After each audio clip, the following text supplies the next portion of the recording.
This is Rais by Gore Williams, and you're watching the Chat with Chaps live show.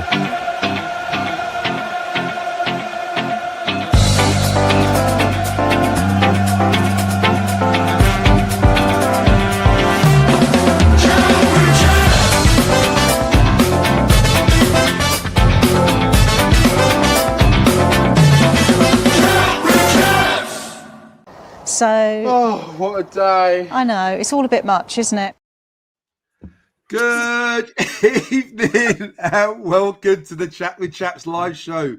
I'm your host, Joe Zampa, and today I'm joined by three fantastic co-hosts. Before I introduce them, I just want to say a quick shout out to our proud sponsors, Spectrum VR, who you can see on the bottom of your screen. There's a huge thanks to them for their continued support. And remember, all proceeds we get from our sponsors go to Cancer Research UK. So if there's anyone else out there as well who'd like to be a sponsor for an episode or a season, just drop us a DM. And as you know, every penny goes to Cancer Research UK. With that in mind, and while you're here, please don't forget to like and subscribe.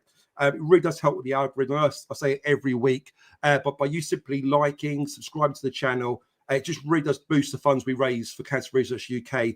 And hoping, fingers crossed, by the end of the season, we hit the 10K target again. So it'd be really great if you can do that. Now over to my co-host. Join me this evening, the one and only Disco Steve. How you doing, Disco? Yeah, getting there, Joe. Getting there. Tough night, wasn't it? So look, hopefully we'll have a good show. We can get it out of our system. Be good to hear different people's views on what actually happened yesterday, and we will move on. But yeah, great to be on the show. Hello to everybody and fellow panelists tonight. Cheers for that, Disco. And next in line is our Northern correspondent. Almost had a heart attack last night during the game. To calm him down and talking down off the win the ledge a little bit. Is the one and only Ben Green. How you doing, Ben? I'm all right, mate. I've just about dried off after how freaking wet it was last night as well. Yeah, no, I'm all right, mate. I'm all right. I would say I'm looking forward to this. Normally I am. Don't know if I am tonight. It's good to see you last night, and as Disco as well. And the lady who's now had the last laugh, you remember in the last show, I was kind of winding her up by her not going to the Birmingham game, not getting the ticket or going to the game. She was in the comfort of her own home, and luckily all she had to do was turn the TV off. So over to you. So how you doing, Bex? You good? No, I'm good, thank you. Despite last night's horrendous performance, I'm still trying to be positive about it. So, and I did leave the TV on. So yeah. Oh, well done. Well done. For punishment. Exactly. Well, that's what you're here for. To give us positivity, Bex. Give us positivity. No, hopefully, great to be back. Hopefully, you can give us some a little bit in a minute or so. Quick personal shout out before we go to the chat. Just want to give a quick shout out to a couple of guys, to Jim and his son Ben, who I met at the Corley services off the M6 all the way back from Birmingham around about 10 o'clock last night. Just managed to grab a cheeky cheeseburger as you do before it closed. It's quite nice. Literally got about a minute before they shut, so that cheeseburger tasted even better than you can imagine. So yeah, lovely meeting you guys and good having a chat with you. Before I get to the chat, did you get rice with that burger, Joe? Did you manage to get? Don't even go there. Do not even go there. We'll talk about that in a second. We'll probably do that at the end actually, because I know everyone's waiting in the chat. Now, apparently, guys, we did have a complaint come through on a previous live show. Apparently, a couple of our listeners are saying it's too painful to sit through the first 5 minutes when we're saying hello to all our regulars. So I don't know whether that's just Disco's fault. I mean, he does like sort of asking everyone how their day is, doesn't he, before he starts the show. But I'd like to make an apology, and I would really like to absolutely apologise to absolutely nobody. Fuck you. That's my best Conor McGregor voice. So straight away, let's go to the chat. First through the door is Carl Bracey. How you doing, Carl? You good? Hope you're well, mate. And the one and only John MFC, lovely £10 donation. Let's keep the faith. Cheers, John. Bless you, mate. Friend of the show, Jeff. How you doing, Jeff? David, how are you, mate? Good to see you. Anstey, how are you? Chris Brown, good to see you come through. Alex, hope you're well, mate. Jesper, how are you? Andrew, Jeff, good to see you last night. Where are we? There we go. Yeah. Again, how are you, mate? Hope you're good. Noah likes us. Good to see you. Husey, hope you're keeping well, mate. Rosalind, how are you? George, good to see you come through. Hassan, hope you're well, mate. I think I said hello to Alex. Leslie, how are you? Bobby T in the house. Hope you're good. Connor, good to see you, mate. Hope you're well. Connor, good to see you. That's Donovan's brother. How you doing, Don? And I think they were actually there. John C. and there's Steve. Hope all is okay. Okay, there you go. Bamboo Skates, new listener. There you go. Right, I think we're there, guys. I think we're there. Here we go. Foldsy, how are you, mate? YouTube, good to see you. Tommy, good to see you. Lee as well. Right, we're there, guys. Look, that wasn't too painful. That was like, what, 42.5 seconds, Bex? Was it roughly? Yeah. That was about quick. It was quick. Look, I mean, joking aside, guys, let's throw it out to the chat. Do you agree? Should we stop saying hello at the start? Does it bother you? Do you like a little mention? I think we do it more as a way of sort of saying thank you to you guys because you tune in, week out, and we know who you all are. And we love the fact that you're there, bang on time every week. So it's our little way of saying thanks. And, if you could bear with us sort of 30, 40 seconds while we do that, 5 minutes maybe when Disco's doing it. But if you do like it, guys, put a quick 1 in the chat if you want us to carry on doing the L shout outs. Put a 2 if you'd rather just sort of crack on with the show. So it'd be interesting to get your thoughts on that one, guys. So first of all, we're going to start with yourself, Bex. Yesterday, let's get into it. Birmingham City 4, Millwall 0. It was a tough one, wasn't it, take at St Andrews, unfortunately, and a 4-0 defeat. So it leaves plenty to talk about. What did you make of the performance? I thought it was our best performance yet. Right, you must be watching the wrong channel there. You probably watched the last one at home last season. It was painful. It was a painful watch on the sofa, and probably was a painful watch in the ground. We fell apart. We genuinely fell apart. Sorry, I've got loads of fireworks going on outside. Hopefully you can't hear them. I thought it was my chicken got bolty pie from last night playing havoc. They just got really loud all of a sudden. Sorry. I was trying to be discreet. I was trying to cough every time I let one out.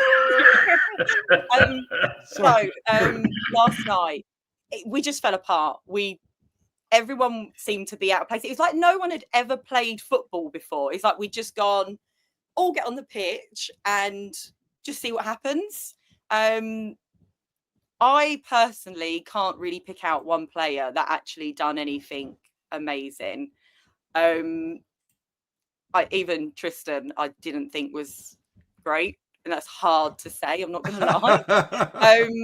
But it just felt like everyone was just really disjointed. And that just didn't help the case, I think. And I think Neil obviously said at the end that he took credit in terms of, or took the flack for it, that actually he didn't make the right decisions in putting people where they put them. And it really showed. It really did show on the TV. Negley, I felt like he just gave me a bit of a heart attack throughout, to be honest with you. He just kept drifting. I was like, where's he going? Like, what? He just seemed to be everywhere he shouldn't be, to be honest with you. Next time, Bex, if he can just run straight down the tunnel, that'll be fine. Yeah. Honestly, shut the door while he's in there and he can just stay in there. He just kept appearing. But then when he appeared and got the ball, he just didn't do anything with the ball. But I'm just speechless. It was just woeful. It was shit. It just weren't great. I should have turned the TV off.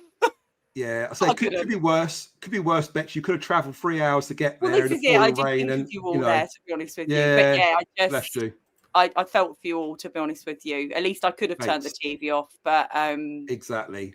I just think that I feel like there's so much to say, but I don't know what to say in that respect.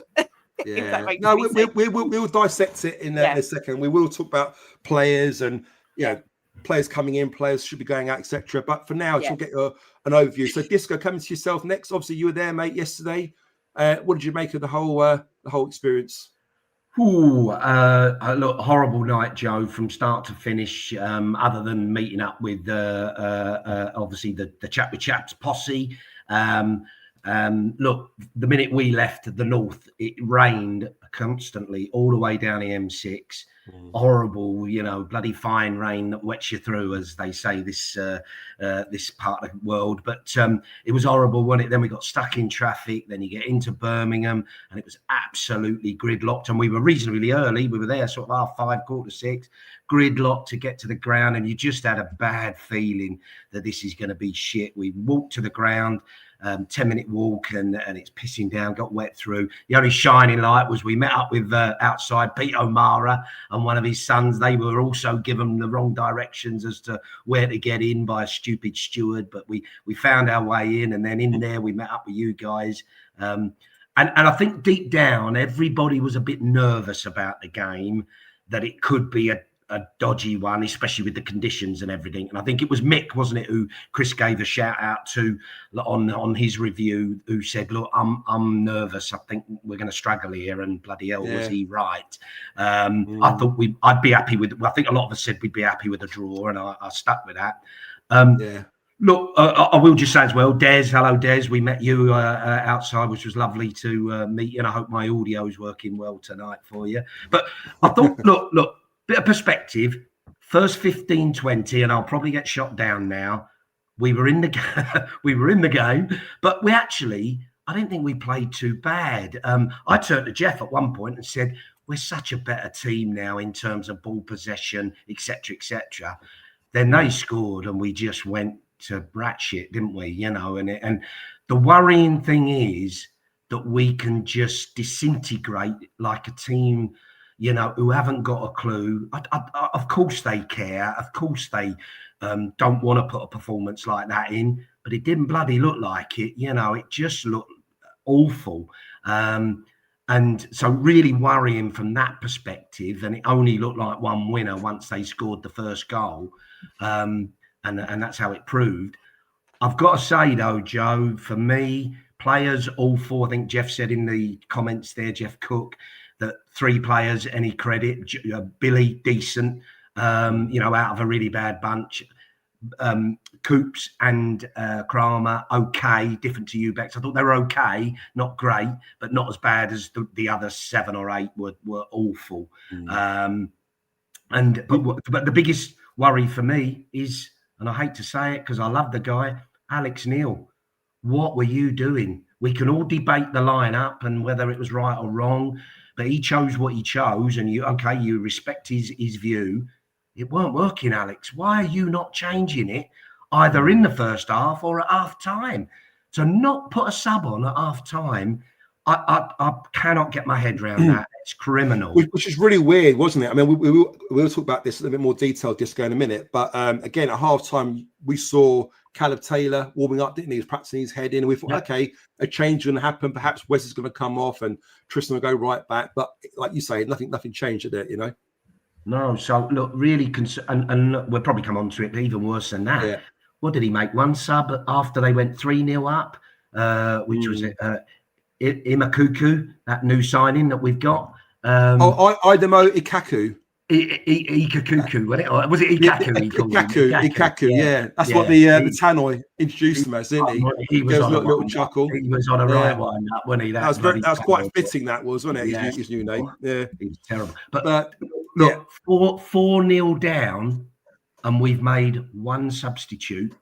And in a 3-game week, when we cry out for fresh legs, etc. I'm sorry, Alex Neil, that was a disaster show from him. And also, Joe, I don't want to throw him under the bus too much, but this ain't the first time for Alex, is it? When he gets it wrong, he might admit it, but he bloody gets it wrong big style, doesn't he?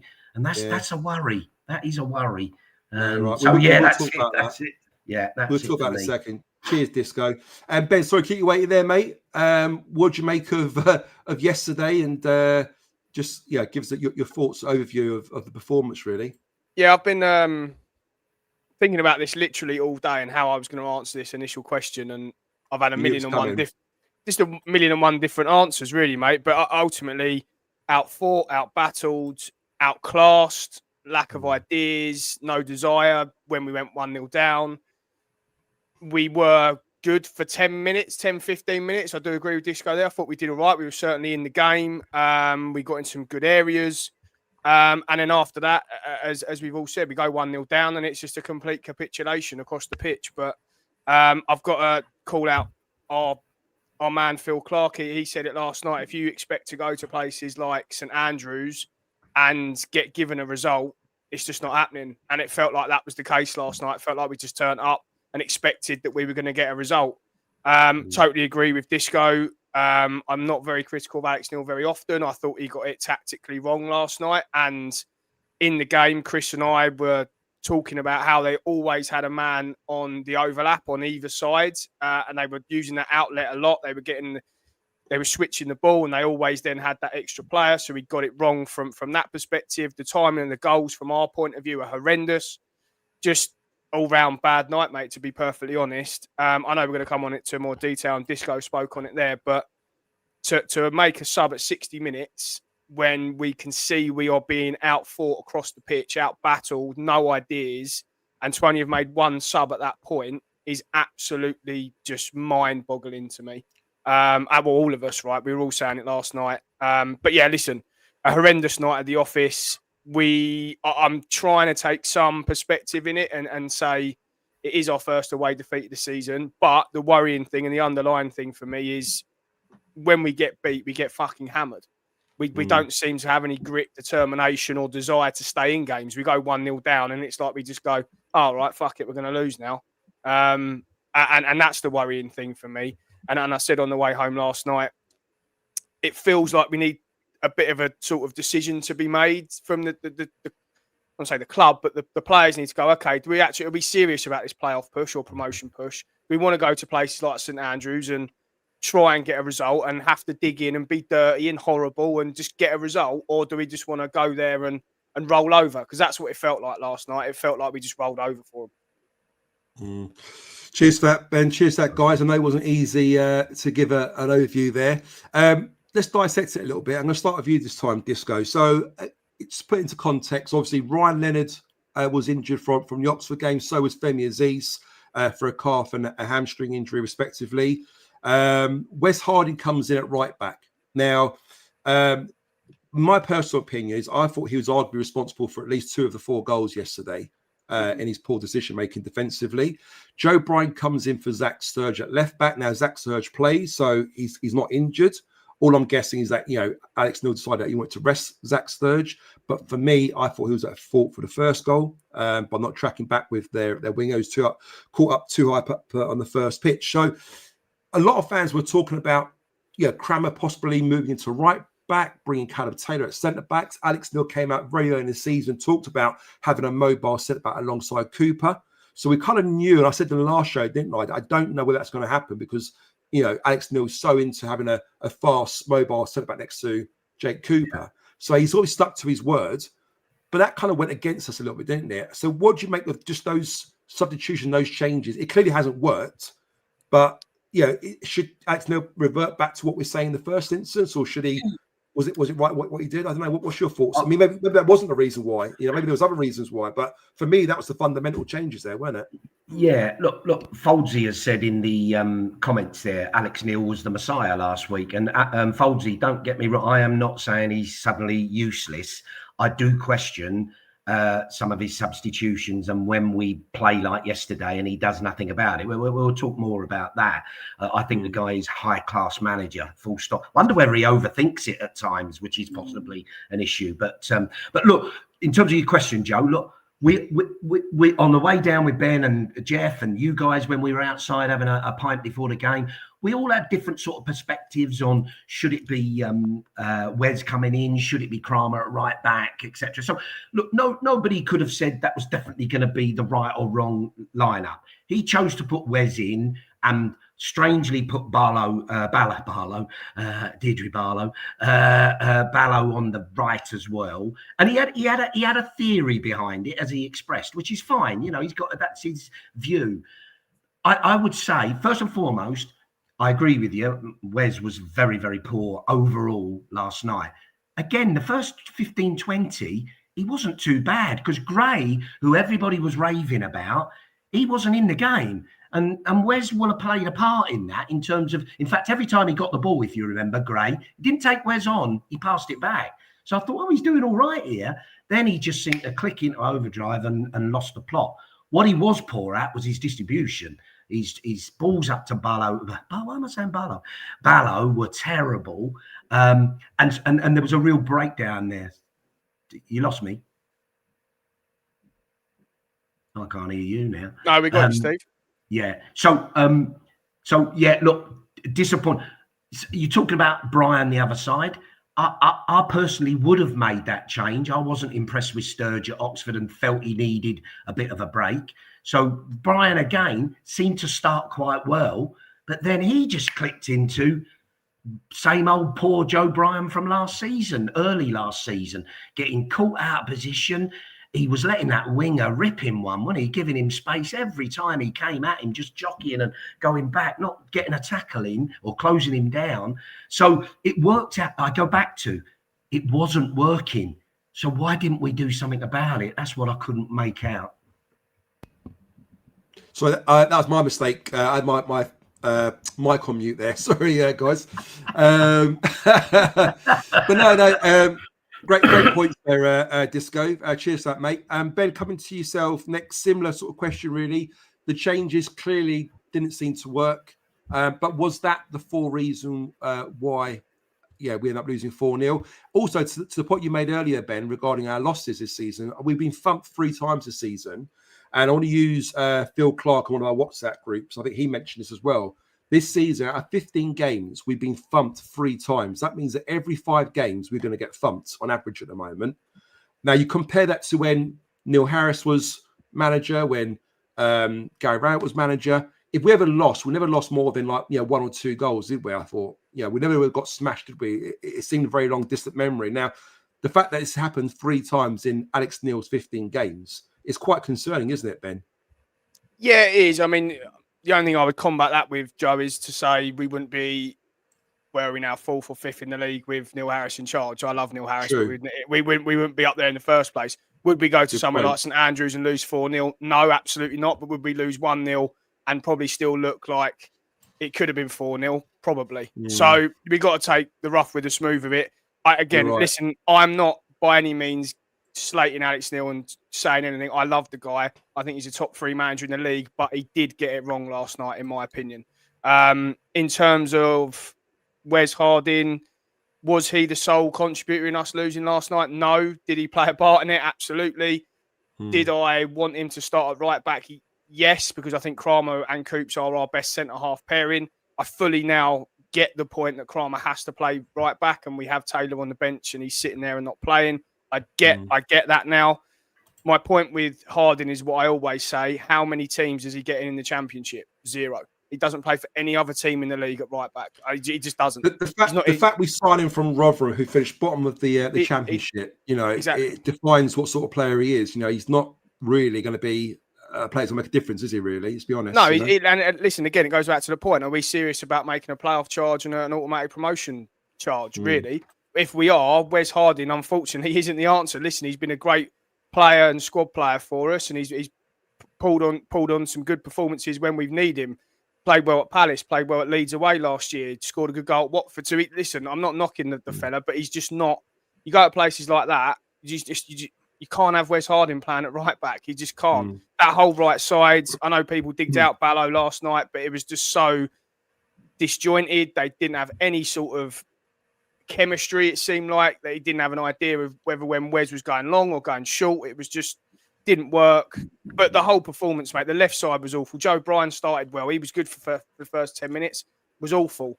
Casper, one of his worst performances I've seen in the Millwall shirt. I didn't even know he was playing. Didn't see him make a pass. Didn't see him make a tackle. Cundall, a waste of space. Negley, fuck him off. I'm done with him. I don't want to be harsh, but I'm just. Someone said it in the comments. He is the biggest waste of money, and I'm hoping I'm saying that like I did with Femi Aziz. Is he the biggest waste of money though, Ben? I mean, I don't know about you. What does he offer, mate? People say to me he's a 10. People say to me he's a 10. I can't have it, Joe. I cannot have it. When he's played in the 10, for me, he looks a different player. Yeah, he's the way he connects to the rest of the team. Little touches, little give and goes. He seems to be in tune with it. When he plays out wide, he doesn't have the technical abilities or the pace to play as a winger. he's not quick enough. He's not agile enough. He doesn't make the right decisions for me at the right times. Again, but at yeah, the minute, he's a different player in a 10, though, in my opinion. I think he does look a different player. Possibly. Where did he play for the Dutch side?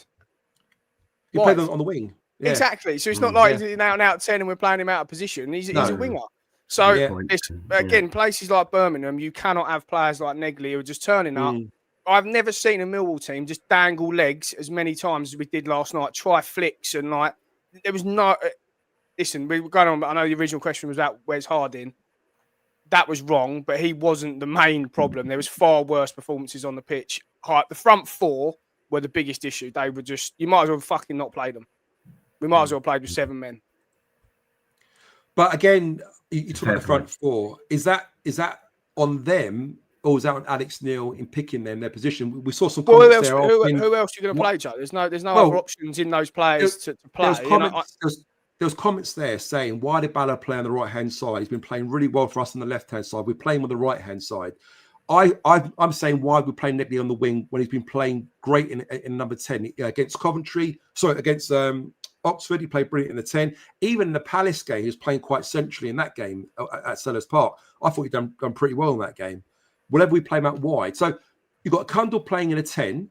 Now, I get the reason why he's playing Cundle in a 10 because he likes the fact he works hard and he starts to press and all the rest of it. He didn't even do that last night, by the way. Yeah. No, you're right. But I do think Cundle does a really good job on the wings. Whenever I see him on the left or the right, he does really well. I think he scored a great goal when Ivanovic done that header. Who's that against now? I'm trying to think who that's against. Is that Stoke or Sheffield United wasn't it? Sheffield United game when he scores off the right-hand side. When he come on against Norwich away on the right-hand side, looked really bright there. So for me, I don't think it's the personnel. I think it's the tactics. I think it's the formation. I think it's the way how he's played the players. Had you put Cundle on the right, Ballo on the left, and Negley in the middle, I think we might be in a slightly different setup there. I think it might work better for us. Ivanovic, I know he's getting a lot of shit at the moment for lots of fans, but is he getting enough service? He looks isolated.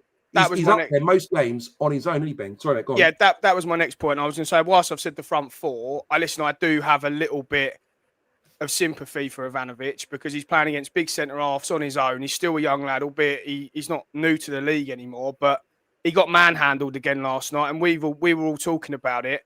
He wants to be like Mitrovic, be horrible like Mitrovic, kick someone. I agree.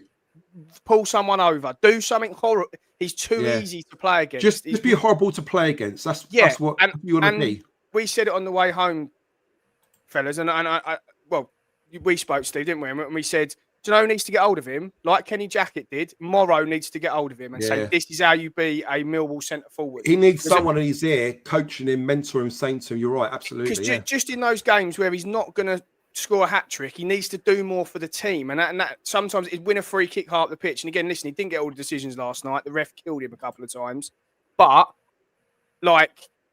he just needs to be horrible up there. He needs to help us a bit sometimes in those situations. But anyway, little rant over. No, I agree. Cheers for that, Ben. And Beck, sorry to keep you waiting there. Just want to get your thoughts on the changes, really. Obviously, the personnel coming in. We had Leonard out, so we had Wes come in. Femi Aziz out, so of course that they kind of bring Negley in, but they're playing with the wing, not in the 10, when we're all saying you should play in the 10. And do you agree with all that? And do you see that being the main category of the errors and the problems that we faced yesterday? Yeah, so I was very much in agreement that Wes should probably come into that position because of keeping Cooper and Kramer in the middle. But I think it did really prove that last night he wasn't really up to scratch with being in that position. And I think it really showed that we did miss that fight of Ryan Leonard, like that aggressiveness that he has. Great we really needed that on the pitch, I think, last night. I think they all lacked that just get down and take no prisoners. And that's what we've been seeing these last few weeks. It has been a real case of take the ball, get the ball, do what you can. But we really lacked that last night. And I think Wes really proved that that's not the sort of player that he is. And yes, a few of his goals, the few of the goals they were down to him. And it was a shame because I was kind of rooting for him a little bit in hope that he could be that player that come in. But I just I think it really did show that he's just not the guy. Obviously, we've got Taylor, as we've said, like got a £3 million signing sitting on the bench. And I really question, why is it that we're not playing him? But he's obviously not doing something to prove that he should be in the team. Can I just interrupt you there, Bex? And I'll make a point here, what Ergo said here as well. So he says, play Grant with Coops and push Crammer to right back. Now, I get that. Because I spoke earlier in the show, didn't I, about Alex Mill wanting a mobile fast centre back next to Jake Cooper. And I think Kamal Grant is that. Yeah. But again, the point I'm making is, why do you spend £3 million on a centre back if you're not going to play him? That's it. If he's only going to take over Cooper's position and you're playing Cooper week in, week out, and he's our captain, what's the point of spending £3 million on him? Yeah, it gets you questioning why we even bothered buying him if we're not playing him. We're desperately looking for a right back, and I know I'm banging on the Chris drum here at the moment. But Chris we've got him sitting there that we know that he could do. We've got Tristan that could go out to the right back, and we've got other players that can come into them positions. But it just makes you question and go, but there must be something going on for him to not make it in the team. Is it his mentality? Is he just proving that actually he's not that player that we all think he is, for Alex to put him into that position? Yes, Grant. I think Grant would be a great one, but I also think to some extent maybe last night might have been a bit too much for him also. Because you picked Grant, if I remember rightly, one of your first shows with Chris at the start of the season, you said that for you would start Kamal Grant, didn't you? Put Grant and then put Kramer out on Tristan, the side. Yeah. But I think Birmingham proved last night that they have really made an improvement, and probably an improvement we didn't think that was actually there. I think they shocked everybody. They had obviously their last 4-0 win as well, which for most people we might go, oh, that's a bit of a fluke that they got a 4-0. They're never going to do that again. But actually they did come out and they showed that they have improved. But we weren't great. And then obviously, like you said, you got Negley that was playing where he was playing, but he just, like I said at the beginning, he was just drifting everywhere we didn't want him to be. And then when he touched the ball, he just seemed to give the ball away. And it was frustrating because, yes, he's not the greatest player, but we know to some extent what he can do. But he just looked out of place. He just looked so out of position.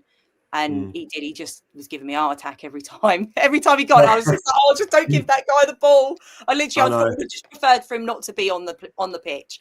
And then obviously with the changes that were made at 60 minutes, I genuinely thought Harding was going to go off at half time. I thought, okay, let's get him off. Hook him off, But he comes back on. Hey, I know. For a little bit more. A point you made earlier as well about Leonard, not having Leonard and missing that kind of leadership on the pitch. And Leonard does give that, and he's proven that time and time when he plays. He knows what it means to be a Millwall player. He plays with his heart on his sleeve. He's a very, very good player for us. And Nick's comments here, Nick Sims says, Savs would have not let that happen last night. Dark arts of accountability expected. Now, I don't know whether it was you, Ben, or Chris, or Disco, or Angelo. There was a moment when I think we were 2-0, 3-0 down. I remember saying to you guys, look at this. And we're getting ready to take centre again. And not one player was like, come on, lads. Crocombe was actually the only one. Crocombe was the only one. I remember just looking at them thinking they just looked flat. I think we're only 2-0 down at the time. I'm sure we were. Maybe it was 3-0 at the time. Position at 3-0. I think after that goal went in, Kramer was the only one at the back was like, oh, come on, let's kind of go. Yeah. But everyone else just had their heads down and just... But we are lacking leaders on the pitch, aren't we, guys? Yeah, 100%. We are. It shows. Massively, Yeah, it shows. I think you just miss them few players and it really just... It is like just watching a different team. I don't believe that you can just take 2 players out, for example, like we've got, and the whole dynamics change. What's changed? They're still there. They're still in the background. Why not keep that fight going? What causes them? You can't be so reliant on just Femi being in that side for us to be a good side. And listen, I know he's a huge loss, right? But you can't just take him out and we go, when we're useless now, because that's how it seemed last night. And that's what it seemed like that from where I was sitting. It just felt like it's like they're gone, oh, do you know what? Femi's not here. We're just going to go with what he said and see what happens. There was just no fight. It showed, like I said, you were there. I was sitting at home and you could really see that there was just no fight in them at all. Yeah. Again, just on your comment on that Callum Taylor, he's actually a right-footed defender. He can use his left foot though, so that's probably why you've seen him when he has played on that left side be quite comfortable on his left foot. But he's actually a right-footed player, so I don't think he's designed as Coop's replacement as such. But he can play that left side. So what we're saying, guys, back four next game on Saturday. If we're making change for Alex Neil now, who would you pick as your back four? And guys, in the chat, if you can, put your back four in there, and let's see whether you agree with the panel here. Disco, do you want to go? Yeah, happy to go. I would definitely look, and I wasn't in this camp, but last night just rubber stamped it for me. You've got to go Kramer right back. I'd bring Caleb Taylor in at centre half alongside Coops. And I know there's a risk then of people saying we're not as mobile, but look, we're Preston at home. Let's put them on the back foot rather than us be under pressure. And I would go Sturge at left back again. Brian really let us down again last night. And I thought he was brilliant end of last season, start of this season, but he was very poor, and Sturge deserves his place. One thing I did want to ask, because everybody I speak to either turned off or walked out the ground at 75 minutes. Yeah. Did Caleb Taylor do anything? Did he? I know he got done before we. He got one mistake, didn't he? The guy nearly scored, but he saved it. But was he solid? Can people say in the comments, was he pretty solid after that? You know, because well, you watched it, didn't you, Bex? Did you watch it? Yeah, I still sat there and watched. I didn't really feel he'd done anything, to be honest with you. I didn't really see anything to go, let's bring him in. Yeah. Like he's the guy to come in. He didn't show me that he just didn't show me anything to say, put me in the squad on Saturday. Yeah. Well, but he probably didn't have enough he probably just didn't have enough time and an opportunity to, I think it was just, Yeah. You know, Lions Raw. You should have said hello. You should have said hello yesterday, Lions Raw. And the reason why I was so tall, I was wearing my 4-inch high heels. That's probably why. I was borrowing my platforms off Disco. So we go for the back four. We all agree on this. We'll go for Sturge. Sorry. That's right. We'll go for Sturge left back, Kramer right back, and we go for Cooper. And then Callum Taylor centre back. Is that right? I am. Yeah, you're all the same. Yeah. I think we paid 3 million. We might as well use him. Yeah, well, that's it. Look at the guys in the chat. We got Sturge, Coops, Taylor, Kramer, Cundall, Taylor, Cooper, Sturge. Is that Cundall right back? I'm guessing, Andy. Yeah. Kramer right back, Taylor, Coops, Zach. Yeah. So all of the above. Everyone's pretty much going for it. I think in some ways, I guess. Do you feel that maybe Alex Neil is sort of tinkered a little bit? Yeah, he's going with this idea that, look, we need a fast centre back. We're going to keep Kramer in the middle because that's where we need him. Whereas now maybe he's realised, you know what, we haven't got the personnel to play right back. Wes isn't the answer, sadly. And maybe we might see him not because he's almost given up to us, because I don't think that it's like us versus Alex Neil when he doesn't want to do what you say, but maybe he's got this philosophy and they think, okay, it's not worked. I'm going to try it next game. Maybe he might go for Tristan right back and bring Taylor in. But for me, whenever I've seen Taylor play, and I remember watching him a couple of times, I watched him live against Coventry in the Cup. I watched him at Sellers Park in the Palace game, and every time I see him, he looks unbelievable. He looks so good. And we talk about, being less mobile, but he marked Roman Esse out of that game. Yeah. He had Esse in his pocket, and you can't get anyone who's more mobile and fast and quick than Roman Esse. And the fact that he didn't give Roman Esse a second, for me, I think he can deal with any of these quick strikers and wingers, you know? Joe, I agree. I'm not saying he's not mobile. You keep hearing, don't you, that he's not. He's more Cooper style. He's not a bloody statue, is he? I wouldn't have thought. No. I tell you, what's interesting as well is the alternative, of course, is to play the Palace formation of the 3 at the back or 5 at the back, whatever you want to call it. I'm not sure that suits Cooper, though, does it? No, you're right. That's the problem, and I don't think he deserves dropping. Well, we've seen Cooper under Joe Edwards. I think Gary Rowett era when we did play 3 at the back at times, and he looks a bit stretched, doesn't he? When you play the three, you've got to either pull out quite wide in the channels, or if you play in the middle, you kind of isolated at times. When Cooper plays in the back four, and it's a tight back four, that's when he's at his best, because there's less gaps around him. He clears all the headers, it's very compact, and you see a different side to Coops. Ben, I want to start with yourself this time. We're kind of moving up the pitch a little bit now. We're talking about Billy Mitchell and Casper. Obviously, Del Boy did get on towards the end. Am I right in saying that Kelly came on as well? We're left by then, of course. But what did you make, Ben, of Billy and Casper in the middle yesterday? Yeah, as I said, mate, for me, Billy played well for 10 minutes. He dictated the game for that 10 minutes, and then he was the only one after that really sort of competed. He didn't do anything after that, but only really, as I say, he was the only one that really competed. I said previously, for me, unfortunately, it was one of Casper's worst games in a Millwall shirt. The whole game just bypassed him. Wouldn't have even known he was on the pitch. Didn't make a tackle. Didn't make a pass. It was just one of those games in there. They look better than us. They look quicker than us. They look stronger than us.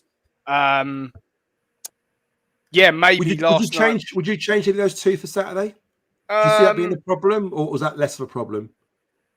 Well, I mean, coming off, listen, you've got to try and look at it in one or two ways, right? Do you go, it was just one of those nights, put a line through it and on to the next game, or do you try and, do you say sort of wholesale, do you go and make wholesale changes? My issue is probably more higher up the pitch than with Billy and Casper. As I said, it was one of Casper's worst games that I've seen him have. Maybe Derek comes in for a bit more mobility in there. Maybe last night was probably more suited to Derek because he can cover the ground quicker. We really didn't press him at all last night, or we couldn't press him because we just didn't get close enough to him. So maybe Derek was a better option last night. But yeah, as I said, Billy probably the only one that comes out of any credit, and one of Casper's worst games, unfortunately. Do I make changes for Saturday in there? Again, it's one for Alex Neil to think, does he say to those players, go and now prove why we are where we are in the league and why you are starting? Or does he go, we're going to make 6 changes because of how bad you were midweek? And that's a decision he's got to make. Would I make changes to Billy and Casper? Probably not. No. Oh, nice one. Cheers to that, Ben. And Anthony, I think that's Billy Smith. If you come down Saturday, make sure you say hello when you're down there. We'll be there. A few of us will be there to say hello. It'd be good to meet you. Coming to yourself, Bex. Obviously, spoke to Ben there regarding Billy and Casper. Billy, probably one of the few who did battle. I felt last night and showed a lot of effort and desire. Casper did look slightly off the pace. It wasn't at his usual kind of high standards. What did you make of those two? Were they a big factor in yesterday's result, or do you feel they're good enough to start again on Saturday, or would you change that at all? I wouldn't change them. I'd leave them there for Saturday. I think we'd be stupid to take them out of the squad, to be honest with you. Yeah, Billy did play good for like 10, 15 minutes. And then I just felt that he kind of petered away, to be honest with you. I suppose if you looked at it and went, okay, out of all the players on the pitch, he did continue to try and fight. But I still think with what we've seen of him, he wasn't great. And as Ben said, Casper, he was pretty non-existent on the pitch, which was a shame because since he's come back, I think the excitement surrounding him and what he's done has been amazing. But he just seemed out of sorts as well. Whether it's because everyone else was playing a little bit a bit disjointed, I don't know. But he just wasn't great. I don't really have much to say about them two, to be honest with you. It just seemed like they were non-existent. It seemed like that middle, it was not a lot of stray passes. I don't know whether you saw it on TV, but we thought that the first touch was all over the place. Every pass it seemed like every time someone got the ball, it just it went away from it, run away. Whether that was because of the rain, but I think that's no excuse. You're professional players, for both teams, right? I mean, they were knocking the ball around quite nicely, Birmingham, and we couldn't string 2 or 3 passes, could we? You know. Yeah, it just seemed that every time that the ball kind of come into the middle, it wasn't doing what we wanted it to do. I don't think they were great, but I wouldn't take them out of the squad on Saturday. No. I would leave them in because I think that they are 2 really key players and we need them in the team. And then I think then we're kind of going back to that, who we're going to put there. And if we make too many changes, we're just going to be back to square one again. If anything, hopefully they'll just learn from Tuesday and last night and do what they've done before, kind of take it forward and learn from their mistakes. I think they need to stay in the squad personally, but yeah, they weren't great last night. Yeah, no, I agree. Cheers to that, Bex. And then Disco, coming to yourself, do we make wholesale changes in the middle of the park? Do you see the Billy and Casper as being, the reason for our downfall yesterday, or do you see it as just a bit of a blip and they're good to go again on Saturday, in your opinion, or do you think we should change them? Yeah, look, it's difficult because you don't want to say, bad day in the office for one player and then other players saying they were absolutely dog shit sort of thing. But look, Casper had a poor game for his standards, but I just think it's a bad day at the office for him. Played the full game, Joe. Kelly didn't come on. He played the full game, Casper. Right, okay, interesting. Which I would argue in a 3-game week, is that sensible? I know you didn't say, well, yeah, but take him off and we could ship more goals. But was that an opportunity to get some fresh legs on? I don't apologise for repeating that again. So, no, look, for me, Billy was our best player in a very bad team on the day. May have run out of steam a bit. He did get subbed, didn't he, by Del Boy. For me, yeah, I would start those because we have got to be careful. It isn't about absolute ripping the rule book up and changing it. There's a few little tweaks just to refine us a bit, And look, putting Kramer at right back and bringing Caleb Taylor in right now, which I definitely think is the right thing to do. It's quite a big change. So we've got to be careful we don't, totally have an overhaul. You can argue it's needed, but I'm not sure that would be the right thing. So, yeah, Casper and Billy for me to start, Joe. Yeah, okay. Cheers for that, Disco. Bex, we're going to start with yourself now. We'll move up the pitch a little bit. Obviously, we'll talk about the attack and the lack of creativity at the moment. We'll talk about the likes of Kundal and where he's playing and where should Negley play and stuff like that. So personally, I thought Kundal had a quiet game. I mean, he was running around, lots of effort trying to press or whatever, but he didn't really link up play very well, I thought, in my opinion. What did you make of that whole front three with Kundal, Negley and Ballo, and how can that change for Saturday? Do you stick with them? Do you change them? What'd you do? I was feeling quite hopeful for Kundal. Like the one note that I wrote last night was at 17 minutes, he'd done that really good volley. And I was like, yeah, great. He hit it well. That's like in the rain as well. I was like, okay. Yeah, that was like, I thought actually he got himself into a really good position. Hit it really well, didn't he? And hit it really well. And I was like, okay, I think we could be onto a bit of a winner here with him playing there. And then it went a bit quiet and he didn't really do anything. No. But I don't know whether I would move Negley over because I think Kundal is starting to come out of himself slightly, despite not doing a huge amount. In that 10 though, do you see him? That's the thing. I don't think I see him in that 10, but I also don't know whether I see Negley in the 10 for the full 90 minutes. I think he's maybe come into the 10, maybe about 60 minutes and put him in. I'm struggling with these guys because I think because we've lost obviously Femi and we've kind of really pinned our hopes on him, now he's gone, we've now got to rethink where we're going to place everybody. And I'm not going to lie, I felt a little bit surprised to see Ballo where he was. I thought, okay, what's he doing over there? Kind of kept throwing me out a little bit. I was like, he's in the wrong place. But then I had to keep telling myself, no, he's playing on that side. I don't think he done awful, but he wasn't what we'd been seeing over on the left. So personally, I would move him back over to the left because I think he links up really well with Zach. If we're going to put Zach back onto the pitch, I think that great little point. That like little relationship that they've created, it really shows on the pitch. And I think he needs to go back over so that we can have that left side. And it was left really open, I think, on that left side. So obviously, especially when they were coming out, it was just like, we'd just gone, have the pitch to yourself. We might be there at the defence. Unbelievable. So I would definitely move him back over. The thing I'm struggling with, who are we going to put over that side? I actually don't really know because Amaku, when he come on, Don't. Ben's blood's boiling just by the mention of his name at the moment. I think I'll leave that for Ben to say, because actually when he come on, I sat there and went, "Oh my God, why are we bringing him on?" Because I just genuinely didn't think he was going to do anything. I did ask Steve to leave at that point, Bex, and he wouldn't let me. He did. He wouldn't let you leave. He's right, yeah. I don't think he was the player. So, like you said, what he done, was it his corner that he done, and he didn't make it past the first player, and then he got it off the.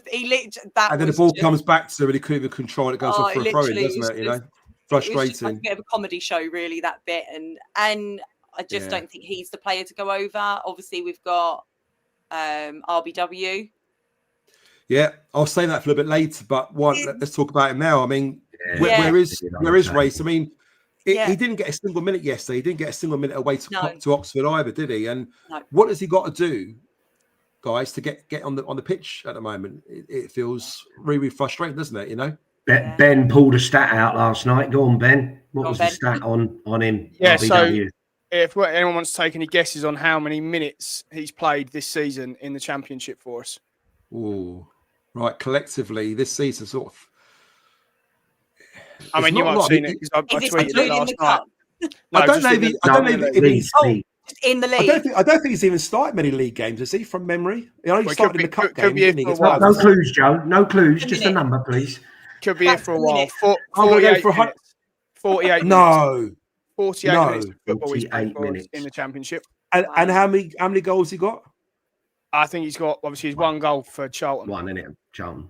Oh, it was a Charlton one. Okay, yeah. But 48 minutes of football he's played for us this season in the league. Unbelievable. So again, I was questioning, like, why are we not playing? Like, again, why is he not being played? What's happening up in the training for him to not be there? That I think is the big question. I mean, we will talk about Ivanovic in a second, and before we do that, I mean, again, there's a disconnection between our midfield and Ivanovic at the moment. We talk about him being isolated. We talk about lack of chances, lack of creativity. When RW is on the pitch, he has this connection with Ivanovic. The passes he makes, he seems to up him against goals against Luton, against Pompey away as well. They play a lot with the under-21s together, where they're both assisting each other for loads of goals for the under-21s. They've got a real connection. Why doesn't Alex Neil see RW being the answer in number 10, Disco? I mean, we talk about Kundal, we talk about Negley and the Ballard situation at the moment, but RBW is sitting there waiting to get on the pitch, and he's not even getting minutes. Even at 2-0 down, 3-0 down, surely just put the boy on. Joe, I've just said it before. It's an absolute scandal. I'd love to know why. Yeah. And you know, I said on the way down yesterday, didn't I, Ben? The problem is now, though, any game time he gets, he's going to be under so much pressure because he knows he's got to impress immediately. Not for us, for the manager. And I think, I don't think Alex is handling this well. Like you say, why not stick him on at half time last night? What did we have 2-0 down? Or even 3-0. Stick him on. 3-0 down. Yeah. Managers will say, he always said it, didn't he, Rowett? You can't expect a youngster to come in and save the game for you. It's not about that. It's about giving him some game time and getting his confidence up and maybe making a change. But the argument to that is we brought him on against Charlton. We're desperate to change the game. And he comes in and he changed the game. He scored 2 goals. One was disallowed. And he completely got us back in the game. Now, I'm not saying it's fair. 1-0 up against Swansea, by the way. Oh, really? Oh, okay. Good. And I'm not saying it's fair to be using Reyes as somebody who's just got to come on and save us every single time. Yeah. That's not what I'm saying. But he needs minutes. He needs game time. At the moment, that position, number 10, is up for grabs. You know, I don't believe Kundal's doing a great job there. Negley seems to be playing out wide all the time. Why not give him a run? Give him a go. I can't understand the reasons why. We were going through the team.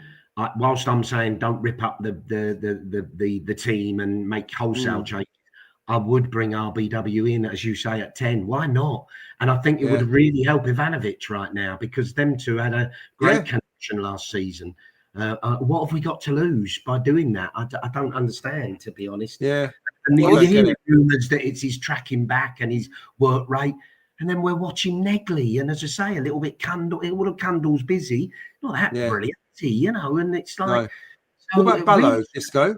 We noticed yesterday how many how many times he kept playing the ball backwards. He was 1v1 so many times and decided to go backwards. Why is that?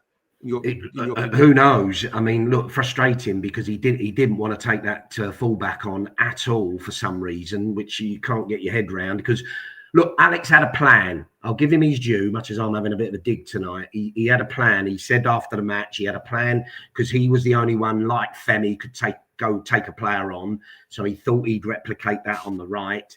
And on the left, he brought Brian in to move forward while Negley moved inside more. But it didn't work. As I say, it wasn't working. Ballo looked uncomfortable. No synergy, no chemistry with Wes. So I'm definitely with Bex. Put him back on the left. And if Sturge is coming in, them two have a really good partnership. Good connection, so you need to get that back going. RBW in the middle. I'm right. I must admit, I'm not sure the right side. I might upset my mate Jeff Chandler, and I might put Cundall there, and that'll put the cat among the pigeons. But the reason for that is technically good. Does put a bit of work rate in. You've said, Joe, he's played quite well out on that right side, and actually, if we've got Kramer at right back bombing on. You can afford to have somebody like him. He hasn't got to be an out-and-out winger. Yeah, you're exactly. Right. Yeah. Maybe that would be my choice. And Ben, just coming to you on the kind of the attacking three behind Ivanovic at the moment, the Cundall, Negley, Ballo situation. Will you make any changes Saturday? What do you make of them in their positions at the moment? I mean, like I said earlier, mate. I mean, this is where I would make wholesale changes because I don't want to keep repeating myself. Who would you bring in though? Who would you bring in? And where?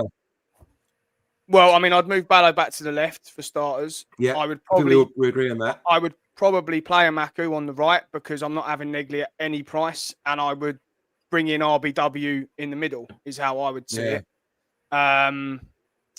Or we go 4-4-2 because I feel like Mia needs some help up there, and we have to then play Langstaff with him. That's the only other option, which he might do. Mia needs some help desperately. As I know everyone's been critical of him, and as I said earlier, he just looks lost up there at times on his own. And when we try and get it into him quick, it's like a boomerang because he's just getting manhandled at times, which doesn't help us then. But yeah, that's where I would make wholesale changes, mate. That the front four, if we can, I would tear up and. It's not working. It didn't work at all last night. We created next to fuck all. We had Cundall's volley. I think Negley had the shot which he cut inside from, which was his only thing he did. But that's where I would make changes. I know I've even said I'd bring him a Kaku as the Brummy called him. That's how desperate. Even Ben's picking a Kaku at the moment. That's how desperate we are, and how desperate I am to not see Negley. To be honest. So yeah, that's where I would maybe 4-4-2 is an option for Saturday because I said. Mia is an issue for us at the moment. He's playing because we have to play him. If we play Langstaff up top on his own, we've seen that countless times, and that just doesn't work. And he's going to be the same, and he's going to get a load of stick. So, maybe he does go to 2 up top. Possibly. And Hassan, just on your point there, I don't know if they've played loads. They've probably played 3 or 4 times for under 21. This was a period, if you remember, when Mihailo sort of was out of favour of Neil Harris, you remember, and he was playing quite a bit with the under 21. So during that time, Mihailo scored a couple of goals, which Ray set him up with, and vice versa.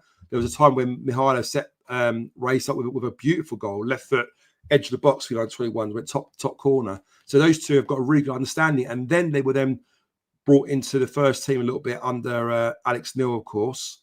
And then obviously they connected again. So who knows? It'll be interesting how that pans out. So are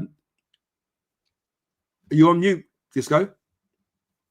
Just while we're on, while we're on RBW, interesting information for you today. Talking to a Preston season ticket holder, and he's a bit mixed about Alex. He reckons he was brilliant for him, but when he had to start recruiting, he wasn't so hot. But I said, well, look, we have a different model. We have a recruitment team, and he then just gets on with it. But interesting, he said, do you remember Tyrese Dolan for Blackburn? Yeah, for Blackburn. Yeah. Player rips us apart every time he plays against us. In fact, I don't know where he's gone now. I think he might have gone abroad, has he? But anyway, I think he has gone abroad. Yeah.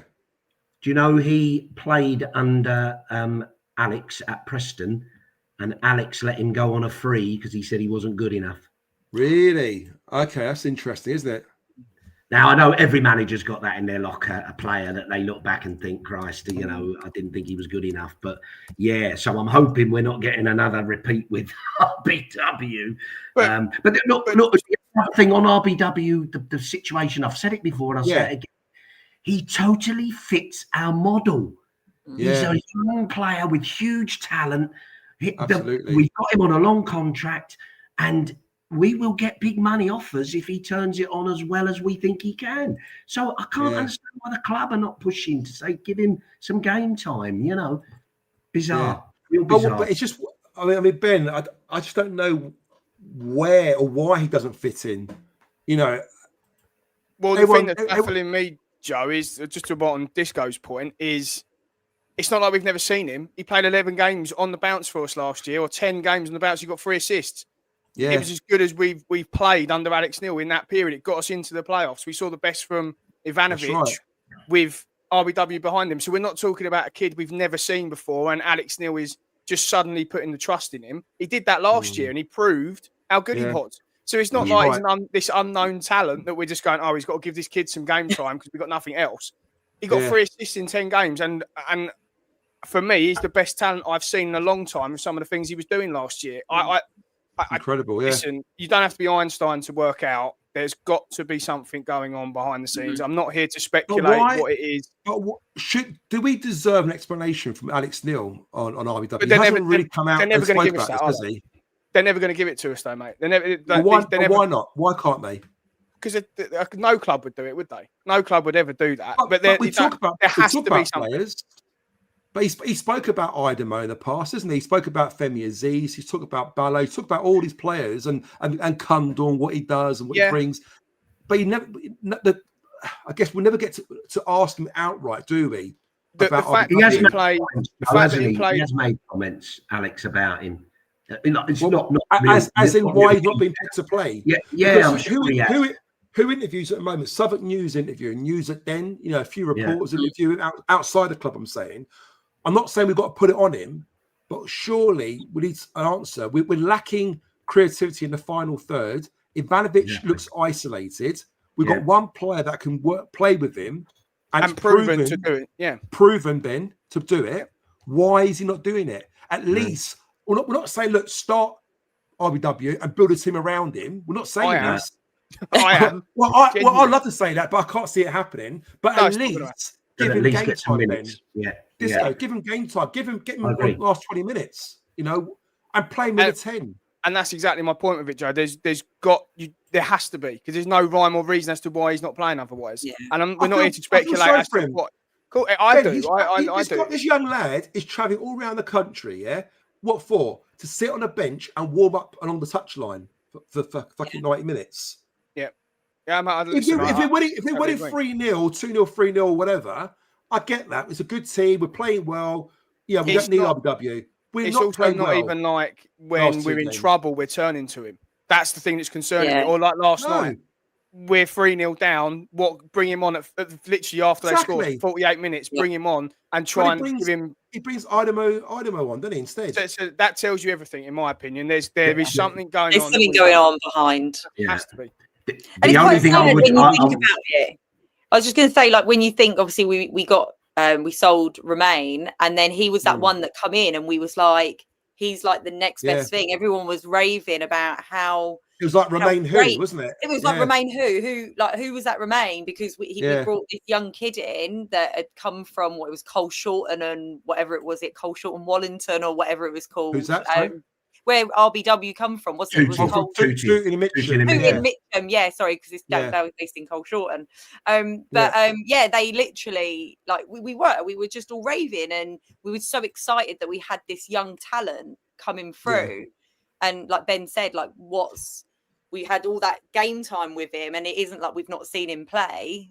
We have seen him play, and we know what he can do. So, I think, do you know what, Joe? I agree. And to some extent, we do need a bit of an explanation in some way, just to say, actually, he's just not up to scratch at the minute, or what that is it that he's carrying a bit of an injury and he just doesn't want to say and add it to the injury list. Like, what is it that's not making him play. Just so we can understand it as fans, Yeah. supporters. We paid our money to watch our team. We want to be entertained. We've got a player that's very entertaining. It's very exciting to watch. That can create goals, score goals. Yeah. You know, go on, Disco. The only thing I'd say, I know we all say that, and look, I'm with you, Ben. There feels like there must be something more to it, but it could be as simple as, at this moment in time, he just doesn't think he's as good as Negley, Cundall, Ballo, whoever else. And I know we'll all say you're joking, aren't you? But Disco, if that's his view. He can't come out and say that because he's throwing him under a bus, isn't he? Saying, look, I don't think he's as good as these. So it's Disco, difficult. to your point, clearly he doesn't think he's as good as these. But in what aspect? Technically, he's the best player in the club. When Chris interviewed Negley the other week and he asked him who is the best player in the club technically, Negley looked around and within a few seconds and went, RBW. Reyes. He's by far technically the best player, and that's Negley, who we look at as someone who's technically a good player. But he went, no, RBW. So technically, he's good. So what is it that he lacks? What is it he doesn't have that doesn't fit into a team or give an opportunity to get 5-10 minutes at the end at least? But can a manager come out and really give you a real detailed, because he's throwing the lad under a bus? Look, one thing I want to say, I want to really be clear. If we do start RBW now, though, the manager really needs to say to him, you've got the next 3 or 4 games. Not like you've got to go and do it, because the pressure on him. And I don't think he's looked confident when he's come on, because he knows he's under pressure, other than Charlton, where he thought, well, I've got nothing to lose here. And look what he did. So that's the balance. We've got to be careful. And I always say it, guys, when he started against Palace in that midfield, he looked good. He's playing against international players there on that pitch, and he did not look out of touch there at all. He looked quality. He was controlling the game, got on the ball, But there you go. It's one of life's mysteries, I guess. I'm sure we'll have an answer to this one soon. And it always happens to us, though, doesn't it? It always happens to us. That we have a gem or something. Why aren't we playing him? Why aren't we? It's so frustrating. I know. I don't want to labour the point on it, but it baffles me how he got us. I think it's single-handedly, but the run of games that we need to win a lot of games, he was a key part of that. And he come in and played, again, was playing 90 minutes most of those games. It wasn't like he was a bit part player playing 10 minutes here and there. That's what I can't get my head around. And again, let's be honest, if he hadn't got injured, he would have played the rest of the season, the last 10 games that he missed. It was only because he got injured. So that's what I can't get my head around. But anyway. Yeah, so let's see. We're all agreed. We might be all pleasantly surprised on Saturday and see RBW starting. Who knows, So let's see. Let's see what happens. Just want to end it off, Bex, with Ivanovic. I know we sort of talked about him. We touched, in and out today about him. He's clearly sort of struggling a little bit, isn't he? Yeah. He's struggling up top on his own. We talk about, are we being too hard on him? Is it getting a little bit of unfair criticism in your opinion? I mean, he's clearly getting no service, no support. I don't even recall him getting a chance on I don't last think night. He did really get a chance last night. I don't think that we're being like harsh on him. He's our striker. We rely on our strikers to score our goals. Yeah. So I don't think it's that we're being too hard on him. But he's not creating his chances either. I know that we're not necessarily getting the ball to him, but when we are getting the ball to him, he's not doing anything with it.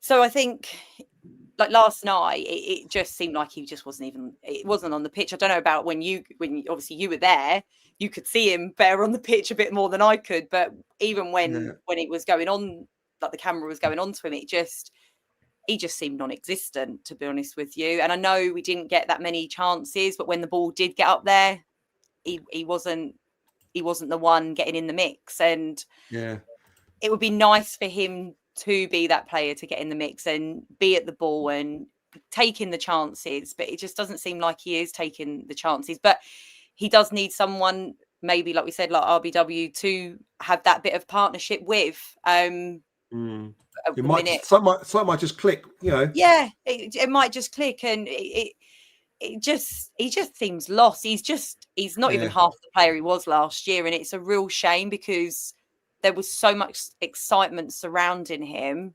There was so much talk. You think he was making it in the papers with who's this guy, and you had that feeling that were other clubs looking at him. Leicester are up for him. What they like, Leicester are keen, and you know Palmer, what? I think them clubs are probably looking, going, "Oh God, we saved ourselves a few million there at the minute," because he just hasn't done anything. And you think, what he's done? He scored 1 goal this whole season, and he's our striker. I just don't really. I just can't. It's a tough one because you want him to do so well. You want him to go out. You want him to succeed. You want him to get them goals. But it's just not happening. He's just not creating the chances for himself. And I know we're a team, but that striker still also needs to create them chances when the ball's coming in. And he's just not doing that. He's just not in it. Yeah, I get that. Coming to yourself, Disco, before we come to you, guys, in the chat, I want to ask you a question. Do you believe that Ivanovic is kind of being scapegoated? Are we kind of blaming him? If we're blaming him, put a 1. If we feel that it's not his fault, put a 2. I'd be interested to see what the fans' opinions are. So 1, if we're blaming Ivanovic. 2, if we're saying no, it's not his fault. So I'd be interested what the fans' opinion is. Disco, what's your thoughts? I don't recall us creating a single chance from yesterday. He was running around like a bit of a headless chicken at time, and even the balls getting played to him weren't exactly that great. When he was getting the balls, he was being out-muscled by 2 big centre-halves quite often, wasn't it, as well, you know? Yeah, look, there was a great comment there from someone, I'm trying to see who it was, saying all this doom and gloom and we're 4th in the table. And look, we get that. We get that, Joseph. Yeah, look, we get that. I know what you mean, mate. But last night was pretty bloody bad, wasn't it? So we're dissecting that, you know. But look, Ivanovic doesn't get quality service. But I get what a lot of people are saying. You've got to try and make your own chances and opportunities, which I don't feel he does well enough. I don't think he doesn't seem to suit the formation that we have. But again, if that's what we've got, you've got to adapt and make it work for you. Ben nailed it before. He is far too nice, isn't he, for a big lump and a Serbian who's no doubt got a bit of edge because it's just the sort of culture. I mean, I looked at Oxford. He did actually knock someone on the floor, or the guy had tripped and hurt himself, and he was stood over him, helping him up. Now, that's where the old Stevie Morrison lecture needs to come in and say, that's right, just leave him, walk away, get ready for the, when we restart. Don't be too nice. You shake his hand, cuddle him, kiss him on the way you're coming off the pitch. But on the pitch, you really get aggressive. And look, we've got to be careful because don't want him to start getting violent conduct and getting sent off. But he doesn't even get yellow cards, does he? He's got to get stuck in and get hold of their shirt and while they're coming up and jump. Steve Morrison was getting a yellow. Obviously, Steve Morrison was getting a yellow card virtually every game, weren't he? At least one booking. Absolutely. Yeah. Look, getting up, Joe. They get centre ups are getting up above him and heading it. He needs to have hold of their shirt, their shorts, or stamping on their feet. He needs to be in the refs' ear. He should be giving the refs a load of jip as well, and just really get a bit of passion going. Because, like Bex, you're bang on right. We all want him to succeed. We all know he's got quality. And how good is it when he's giving it all that, with his lovely smile on his face, and he loves a goal. But he's got to start. They always say, don't you, about a striker, you worry when you're not getting into a position to take chances rather than when you're missing them. He ain't missing them. He ain't bloody getting in positions, is he? He ain't getting any chances. He's only getting chances. You're right. That's the panic. That's the worry at the moment. Yeah. In the chat, guys, it's quite split here. So you remember I asked, put 1 in there if you're blaming Ivanovic, 2 if it's not his fault. And we've got. I don't even count these ones, guys. We've got 1 here. We've got a 1. Got a 1.5 from Alex. I guess that's a 1 from Ollie. We've got a 1 there from Chris Brown. Then we've got a load of 2s coming here. Look, we've got 2 from Joseph, 2 from Andy. 1 from John, 1 and a 2, a 2 and a 1, a 2. I mean, it's pretty much 50-50. Would you say? Yeah, at the minute. We'll do a counter. We'll do a proper count in a minute. Yeah. Sorry, Joe. Can I just say that can I just agree with you there, Steve, in regards to like the whole yellow card thing? Until you said that, it hadn't really kind of clicked to me that he hasn't ever had a yellow card. And you're right, when you think of like the likes of Steve Morrison with getting a card like every other week, he was proper in there. And yeah, he does. He stands over him like a shake, like you said. Come on, get yourself up. Actually, don't take the time to help him up. You've got to be getting on with your job. So until you said that, I didn't actually think. Actually, he's not really had any yellow cards because he hasn't. There was a couple of times. I saw yesterday a couple of times where he kind of gets knocked off the ball and falls on the floor. And the first he does is look at the referee with his hands like that. Yeah. You know, and he ain't getting decisions. And sometimes you think, you know what, maybe he should have got a free kick there or whatever. Yeah. But that should be enough to inspire you. That should be enough to say, you know what, fuck you. Yeah, that's how you want to play. Right, let's go. And give it back to the defender as well, you know? Yeah. You know, it's mentality. Yeah. You know, what I play up front, you know, for many years, and what I lacked in ability, I made up for it in determination, using my strength, using my size, whatever. And you do that. You know, you want to make that, as you say, you want to make that defender's job so uncomfortable that they're hating playing against you. Correct. Yeah. You know, and at the moment, and Joe, doesn't mean. Sorry, mate, go on. No, one of the guys in the chat just said there, someone like Jake Cooper will eat Ivanovic up for dinner and breakfast. Like, you know, 100%. Literally he'll enjoy that. And that's what defenders love doing. They love being in their heads and getting the better of them. But if you're a forward that gives it back plus interest, for a defender, it's a nightmare. If you've got a forward that's going to be all arms and elbows, look at Sadlier. Richard Sadlier back in the day wasn't a 17-stone monster. He was very, very slight. He was tall. He was very skinny. But you hear these teammates talk about him in training. He was all elbows and all this and the other. Even in training, and they used to hate playing against him. Darren Ward hate playing against him in training. Dicey hate playing against him. Ronnie Ball talked about how he played against Sadlier and he hated him because of the way he was. Yes, he was technically a very good player, but he's very, very hard to play against. If I was a defender, I would love to play against Ivanovic. Yeah, I really would. You know, I completely understand that. And we've got to be careful because we're trying to make it sound like he's going to be a target man. I'm not saying that because I don't think that's his right.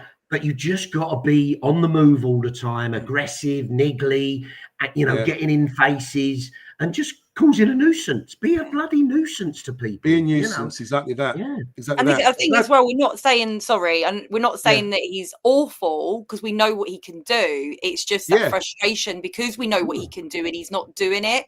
So I think it's not that we are saying he's a terrible player. It's just that we want him to do so well and we want him to succeed, but we just want him to have that fight and, like you said, terrorize the defenders and give it a go and just make them aware that you're there. At the minute, he's not making defenders aware that he's there. So, sorry, of course. In. So just say, Big E, thanks again for the reminder, guys. Please make sure you remember to like and subscribe if you haven't. And click on that bell to get all notifications. The best Millwall chit chat. There you go. Bless you, Big E. Thanks, mate. Hope you're well. Sorry, Disco, go on, mate. Well, two things, just very quickly. Look, Jeff said it in the chat last week that is that what he said? Joe's goal incoming. He did say that. Yeah, absolutely. But he said, when can you ever think of a team getting promoted or in the top six with strikers getting less than 10 goals? You know, and really, you normally have 15, 20. We're nowhere near it at the minute. I know one's injured. I get that. But the other thing somebody else has put in the chat, and they're right. What we need to be thankful of right now is he's staying fit. So that's a good thing, but let's have more from you in the games. Ivanovic, Ivanovic has played 90 minutes in a row for how many games now has it been? I mean, I think did he come off against last night for Langstaff? I think he did, didn't he? He went off last night, Right. So it's the first game in about 3 or 4 games where he hasn't completed 90 minutes. I mean, we're asking a lot of him, aren't we, Ben, to play that lone striker role and complete 90 minutes most games as well. Yeah, we are. And as I said, he just looks lost up there at the moment, mate. He needs some help, in my opinion. But again, agree with what everyone else has said, and I said it earlier. He's too nice to play against. When he's not contributing with goals or assists, he needs to help the team get up the pitch. It could be win a free kick, whatever it needs to be. Because, like in instances last night, mate, as I said earlier, it was like a boomerang. It'd go up to him and it'd just come straight back. He needs to do better in those situations. In comparison, Ben, sorry, carry on, mate. Sorry, mate. No, I was saying, and the other thing we noticed last night, you and I said it, Joe, was when there was an opportunity in the first half where a rare opportunity where we spun them. Negley, I think, was down the left-hand side, or Joe Bryan was, and Cundall, Ballo, and it might have been Billy were ahead of him trying to get in the box. And I was like, why is he not the first one busting a gut to get to that penalty spot before anyone else? It didn't make any sense. He's done that a few times over recent weeks, isn't he? Where he kind of doesn't have that mentality to kind of get on that shoulder, does he? You know, Coops' goal at Oxford shouldn't have been Coops doing that. That should have been Ivanovic. He should have been in that position. But yeah, listen, I do feel for him because he is playing up there on his own, and it is a tough gig doing that in the Championship. He's being manhandled most weeks. We have to be careful because if we don't have him, if he does get injured, then we're in proper queer streak because we are going to have to play Langstaff. Just to add to on the Ivanovic thing, on his side, listen, if he was ever thinking about that move to Parma and all those other clubs, he's fucking not getting it now. So he needs to turn his form around. And he signed a long contract as well. Jeff Chandler's point here as well, guys. Josh Coburn is a nuisance player, not to opposing defenders, but to be the physio team at the club. I mean, joke aside, when Coburn's played, he gives us what we're saying that Ivanovic doesn't have.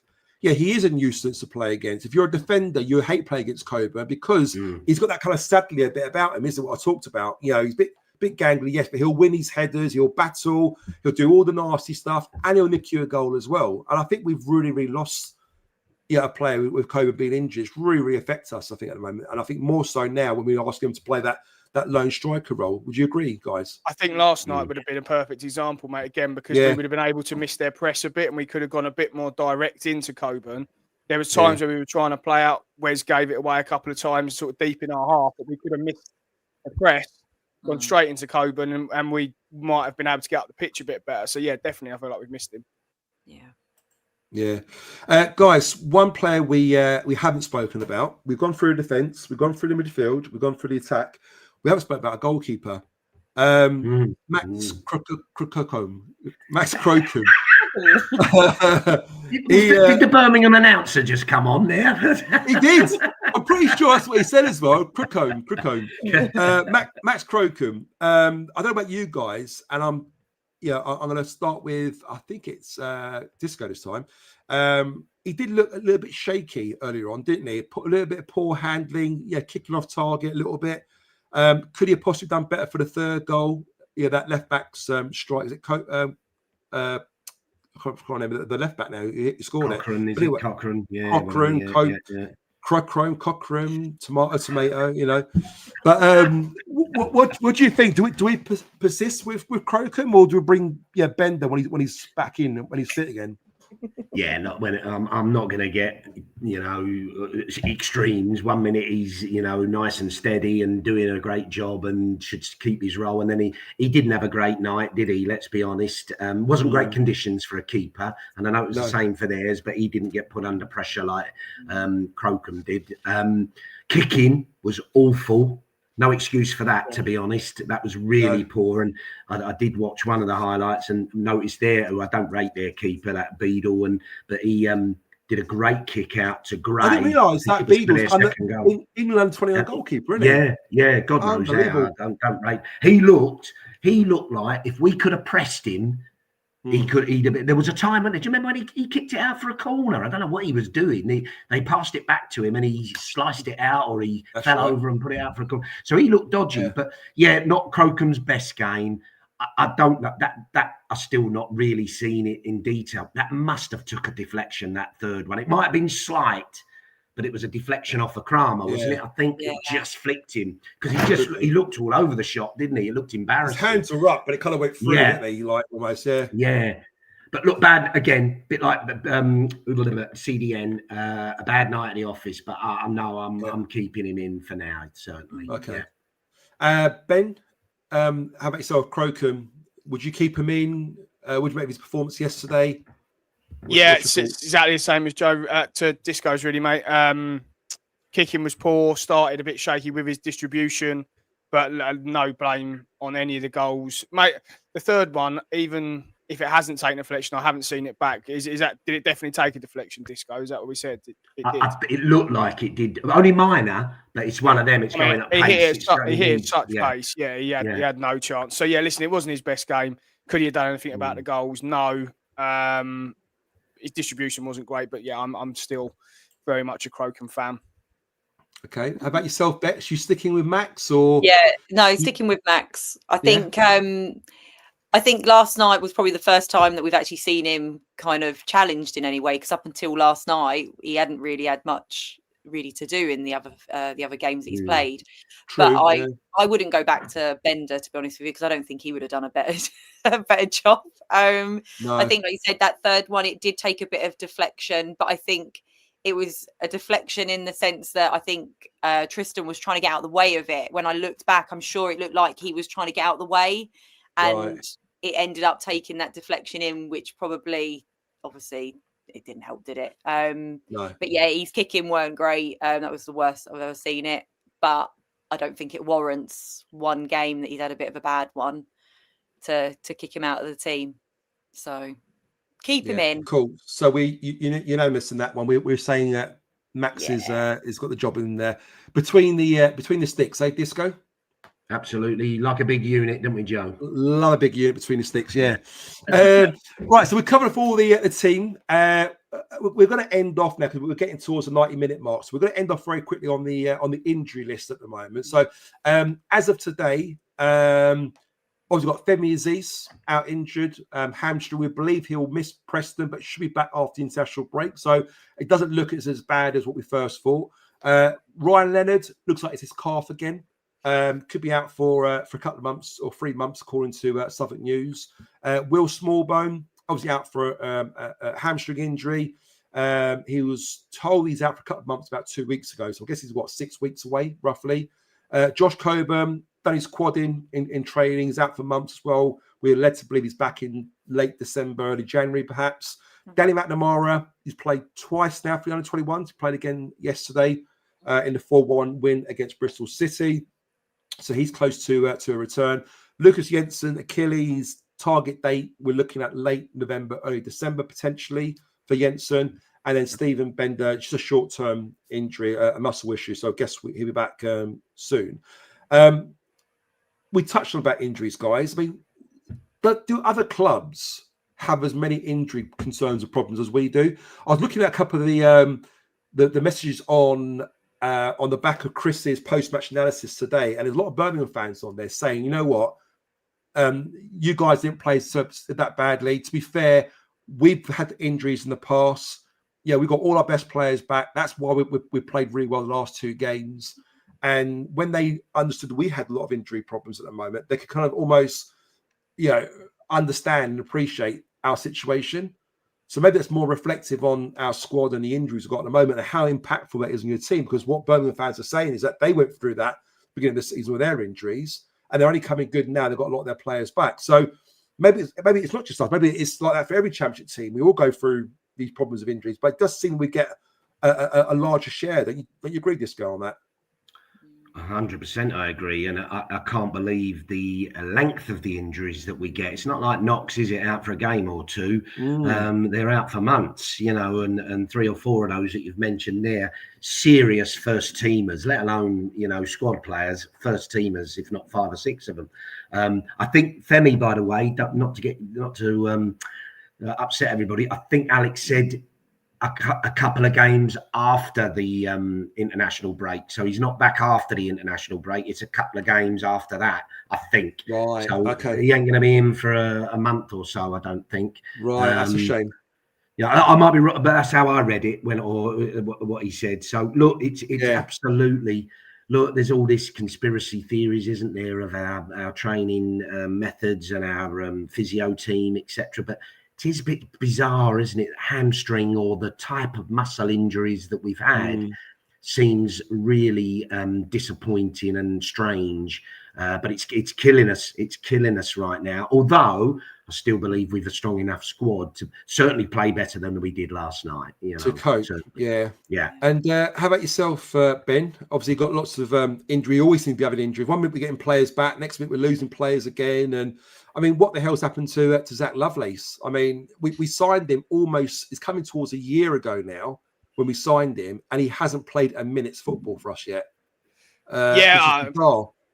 Yeah, again, I mean, and he's sort of player we're desperate for, aren't we, at the moment, Ben? You know, to talk about a fast, pacey winger, striker, what you want to call him.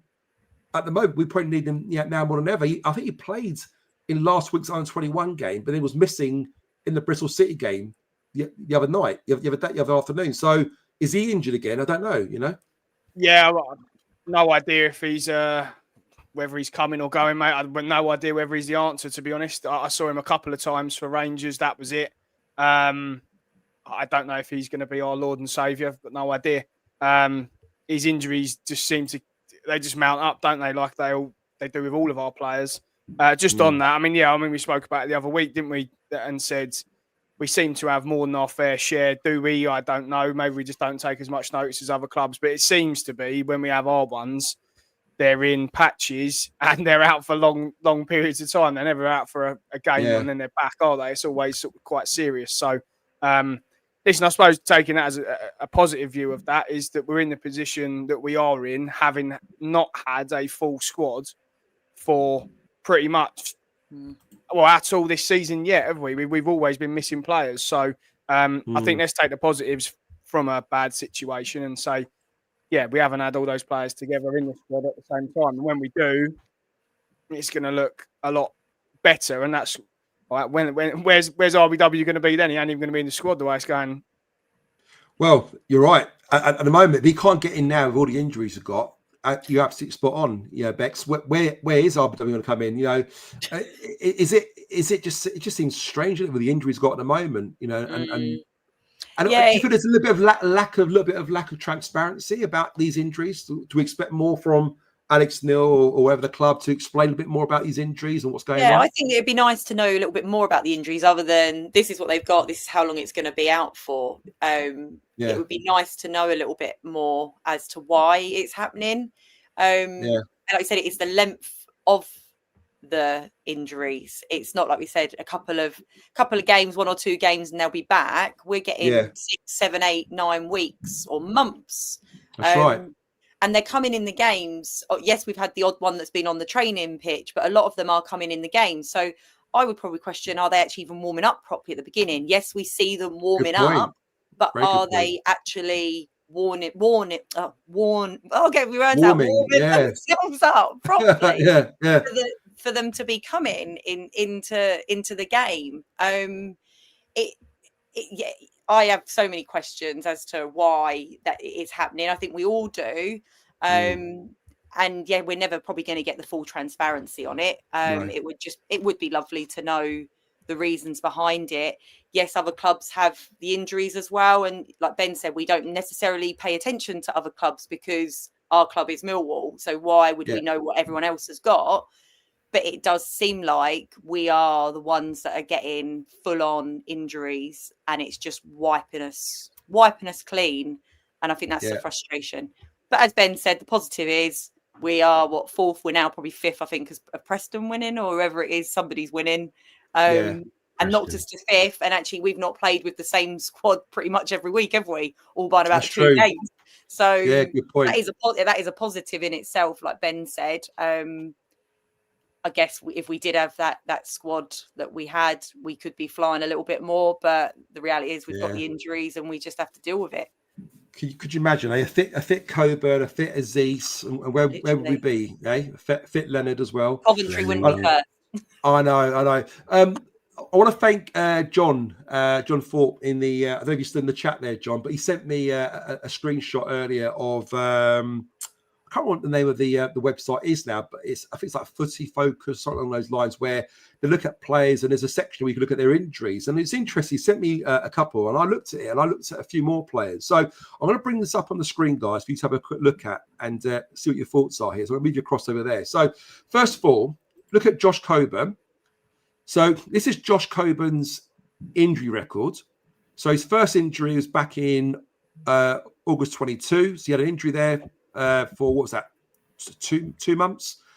Injury in 2024, groin injury. Injury again in 24, a knock. He then gets another knock in November 24, a broken leg in December 24. This is last year. He has another knock in September of this year. And then he's out again, which is October. We don't know when he's back yet. So that's Josh Coburn. That's interesting, yeah? Mm-hmm. Then I thought, well, I wonder what's happened with Lenny. So look at Lenny's injury. Now, Lenny's historically had a lot of injury. But you look back at it, it ain't that bad, really. You look at Lenny compared to Coburn over a length of period since 2021. He's had an injury 2021, one in 2022, so an injury in 2023, a small period in 24. He's been fine up until March of this year, but now he's gone injured. Okay. Interesting one. Okay, I'll bring another one here. Is Femi Aziz. Now that's a surprise. So we didn't sign Femi Aziz until what, 2023? I think 2024. That's 2024. Now, prior to this, at Reading, he was injured in 2021. That's 2 in 2021. That's 3 injuries in 2022. Now, he went quite a long period of time without getting injured. But then in January this year, he gets injured. Yeah. He gets injured again in February of this year. He gets injured again in March of this year, hamstring injury, muscle injury, hamstring injury. Then he gets an ankle injury, it says here, in August. This is pre-season. And now again injured in November. Now, when you think about players we've got at the moment, guys, who are renowned for being injured, who do you think is missing here? Who's somebody who you think will perhaps has got a bit of an injury record? Alfie. Great shout. So with Alfie, I had to do it in 2 parts, Ben. This is part 1. So let's go back to 2021. He's had what, 1, 2, all 3 those injuries there, Joe, are just they're arm injuries because of his pipe pulling. Allegedly. We don't know that, but we've seen some pictures that he's posted, and yeah. Injuries then at 2021, illness in 2021, injured 2021, injured 22, injured 22, 22, 23, muscle injury in 23, Achilles tendon injury 23, a knock in 2023, hip injury in 2023, injury in 2024. Then we go to part 2. Okay, it's only a couple extra there.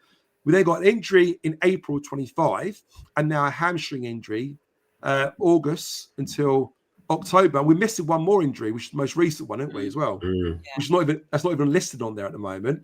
Yeah. So the point I'm making is, we've got players, we've got a fair share here of players, haven't we, guys, who are prone to injury more than most. I mean, okay, Billy's had a couple of injuries, Casper's had 1 or 2, but not a lot. But there do seem quite a few of them that do have more than the average share, which is a bit of a concern, isn't it? I think all clubs will have that. There's certain players. You remember Darren Anderton was known as sick note, wasn't he? And such the like. There are certain players get regular injuries, and it must just be, is it repetitive of things that's happened to them, etc. And people are saying there will be other clubs who've got injury lists like us. I just think this season particularly, I've never known us have so many real first teamers out at the same time. There's, as I said, would it be 5? Who would you put in right now? Definitely. Coburn, definitely. Lenny, definitely. Coburn. Aziz, definitely. Yeah. Smallbone, sorry. Is Doughty a definite? Doughty probably hasn't done enough yet, but he'd certainly be on the bench. And I'm missing one. Jensen, he's already, we knew that at the beginning of the season. But and I look at Luongo. Yeah. We done with him last night. Yeah. You're right. So it's that I've never known us have that. Have you? And I know we've got a bigger squad now than ever, but it's killing us. It really is. It is. So I think the website was Paul Joe. What's your VPN? But yeah, and it is a bit of a shock, and I guess a club like ours, you relying on your first 11 being fit and available, because we haven't got we've got players that can come in, but not of the same ability or equal level, so it does impact us more than other clubs who've got the luxury of having millions of pounds worth of players on the bench there. Well, we don't seem to have that, do we? Unfortunately. So, but I just thought I'd just share that with you guys because I saw it earlier. I was talking to John about this, and it is quite a surprise when you see that and how bad that looks. Really, it really does. So looking ahead, guys, Millwall have got Preston at home on Saturday. Right before the international break, of course, and this is one of Alex Neil's old clubs. A big game for him, big game for us, Ben. How do you see Saturday's game going? What change will you make on that one for Saturday? I think we spoke about it earlier, mate. I think if we are making changes, they're going to be up the pitch. I think we spoke about the back four, didn't we? I think we were unanimous in that. I don't see changes to the midfield two. I think they'll start again. Disco and I and Jeff were talking last night on the way home. We said it was probably actually a good game for us in the sense that it means a lot to Alex Neil. It's a big game in terms of Preston being up there with us as well, and almost we have to perform because it's a big game. If we were playing one of the lesser sides, should we say, or someone who's down the bottom, it might be a bit easier to not put in as big a performance. But we need one because of the game. Alex Neil's not going to want to lose against Preston, all that sort of thing. So it's probably not a bad fixture for us. How do I see it going? We've always bounced back, haven't we? Again, we spoke about it on the way home, Disco, and we said after getting thumped by Coventry, went and beat West Brom 3-0, and we were all sitting here, sort of same thing, doom and gloom after that result. So we have found a way of bouncing back. My only concern was last night was a completely different manner of defeat than Coventry. Coventry wasn't really a 4-0 loss. Last night it could have been 8.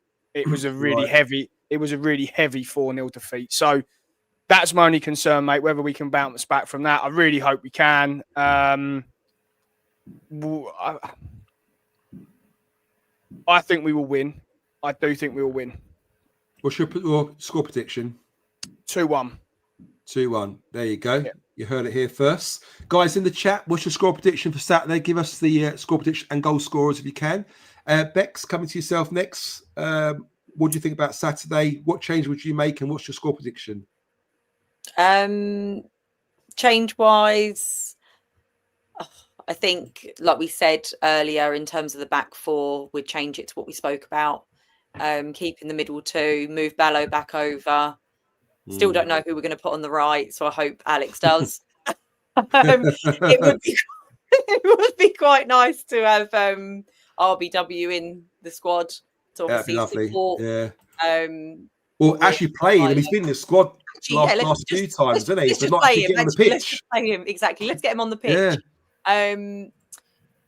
I just hope that they can just get that confidence back up, to be honest with you, and build from Tuesday, take away something from it and actually come back and show us that they can bounce back.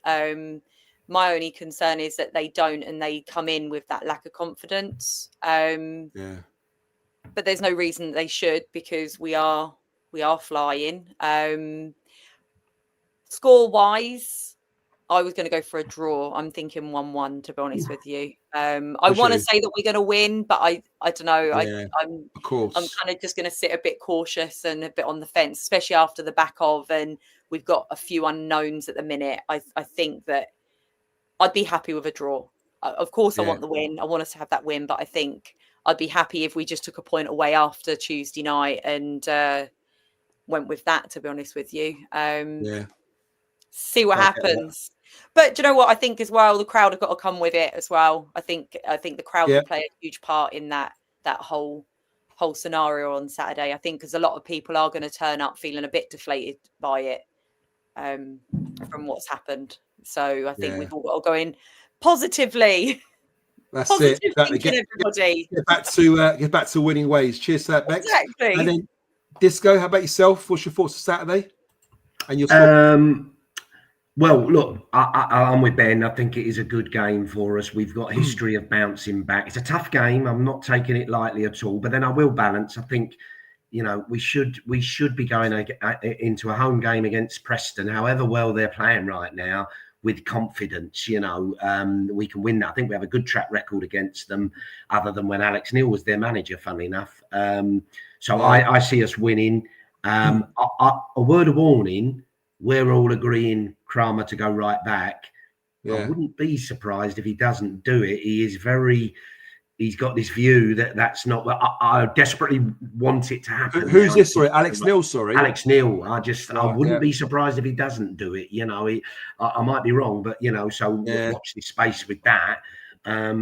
But no, I see us. I see us getting a win, playing reasonably well. It will be a bit nervy, but it's playing reasonably well. I'm going to go for a cheeky 2-1 with a Barlow opener and BFS winner for us. It's got to come true at one point, surely. I like that. I like going for that. I think I'm going to copy and paste that one. I'm going to go for 2-1 win. I can see a Ballo scoring. I can see Ivanovic getting one as well, and get that big smile on his face again and getting his celebration going again. I think he needs it. He needs that confidence boost, doesn't he? So that's hopefully that's how it's going to go. Guys, I think that's it now. We've kind of reached the end of the show. Just want to thank all our lovely listeners for being with us this evening. Do really appreciate it. There's 347 of you and 349 of you in the live at the moment, which I really do appreciate that. Massive thanks again to our sponsor, Spectrum VR. Please do check them out and support those who support us. Please don't forget to like and subscribe if you haven't done so already. It really does help us raise even more money for Cancer Research UK. And of course, a very, very special thank you to Disco Steve, Ben, and Bex for joining us tonight, and to you lot, guys, in the chat for sort of sticking with us through thick and thin, and being with us, up until this point. Been over an hour and 47 minutes now, so I do apologise. And again, in the comments, guys, if you hit the if you're watching recording this far in, put in the comments. Are you happy for us to do the shout outs in the beginning? Are you just happy kind of fast forward 30, 40 seconds, a minute, whatever? Let us know. Be interested to get your thoughts, and we'll go with the majority as always. So I want to end it off with yourself, Disco, and then we'll go to Ben and then Bex. Any last words before we wrap up? Yeah, thanks, Joe. Great show. Enjoyed it. I know it's tough and we're all feeling a bit down, but look, we're in a great position. I do think it was a bit of a blip, and we should be able to turn it around. And looking forward to a win on Saturday. I would just like to say, I'm sure he's not watching, but in case any of his family or friends are watching, just to be really clear for BFS, we don't want you to start on Saturday and say, okay, I'll get more aggressive and go and headbutt someone and get sent off after 15 minutes. It's like, you told me to get aggressive, not just within the laws of the game, please. Within the laws of the game, that's it. Exactly. No. Yeah. But cheers, Joe.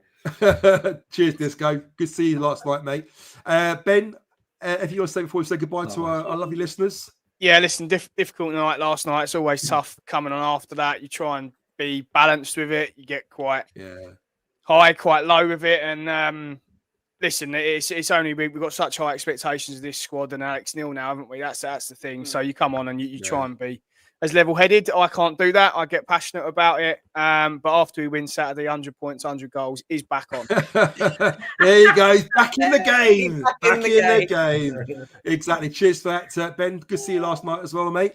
And last but not least, coming to yourself, Bex, for a bit of positivity. You come on the show for positivity today. You promised us positivity. We're going to end with positivity. So, Bex, give it to us. Okay. So, I think everyone, we just need to remember it was one game. It's gone, and we're going into Saturday positive. Forget about it. It's happened. And let's just hope that we do go get that win. We are going to get the win, despite me saying 1-1. We're going in for the win. We are going in for the win. And there you go. Thank you for listening, as always. Lovely. Guys, thank you for being with us. We're going to let you go. Enjoy the rest of your week. We'll see you on Saturday. Thanks, guys. Bye for now. Hi, it's Steve Morrison here, and you're listening to Chat with Chaps, chatting Millwall, come rain or shine.